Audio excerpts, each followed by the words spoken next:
తెలంగాణ రాష్ట్ర ప్రభుత్వం గతంని ఒక అనుభవంగా, ఈ అనుభవాల నుంచి నేర్చుకున్న పాఠాలను భవిష్యత్ ప్రణాళికగా మార్చుకొని 4 కోట్ల తెలంగాణ ప్రజలకు ఒక అద్భుతమైన అభివృద్ధి చెందిన తెలంగాణను అందించాలన్న ఆలోచనతోటి 2 సంవత్సరాల ఉత్సవాలను జరుపుకోవడమే కాకుండా భవిష్యత్తు ప్రణాళికలను రచించుకొని భవిష్యత్తు కోసం పారదర్శకమైన పాలసీలను తీసుకొచ్చి ఒక పాలసీ డాక్యుమెంట్ని జాతికి డెడికేట్ చేయబోతున్నాం. ఈ పాలసీ డాక్యుమెంట్ జాతికి అంకితం చేయడం ద్వారా ప్రపంచ దేశాలలో ఉన్న దిగ్గజ కంపెనీలను, సాంకేతిక నిపుణులను,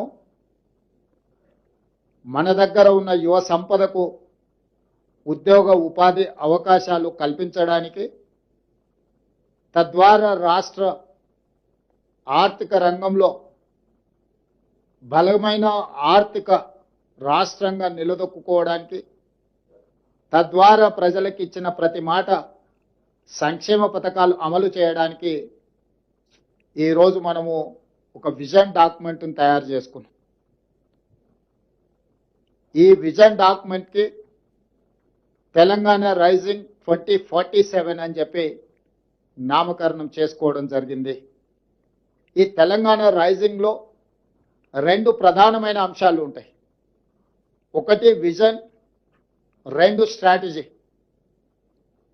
ప్రణాళికబద్ధమైన అభివృద్ధి సాధించాలంటే పారదర్శకమైన పాలసీలు ఉండాలి. పాలసీలలో పాలసీ పెరాలసిస్ ఒకవేళ వస్తే పెట్టుబడులకు రక్షణ లేకపోవడమే కాకుండా రాష్ట్ర భవిష్యత్తు కూడా నష్టదాయకంగా తయారవుతుంది. అందుకే